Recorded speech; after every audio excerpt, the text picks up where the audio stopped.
You've been promoted as the head developer on a new e-commerce project and are excited to get started on your new assignment. It seems easy enough. Take incoming online orders, approve the orders after confirming inventory availability, and send an email to the user saying the order is on the way. You soon find out you'll be dealing with different inventory systems across multiple regions, sending delayed marketing emails a week after the order is processed, and scaling up the system to millions of orders.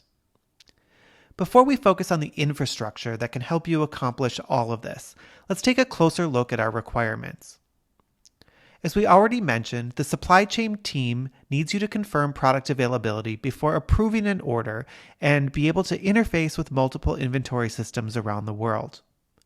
You'll also need to automatically reorder product after an order is placed or attempt to reorder if an order was declined due to low availability. We should send an email to customers when their order is approved, as well as requesting feedback a week later. Our stretch goal is to also include suggested products for purchase in this feedback email. We got a last-minute request from the business team to maintain historical and daily sales totals by country. And of course, we need to build the system for future growth. It should be scalable to a large number of customers and orders with the ability to easily add new regions in the future.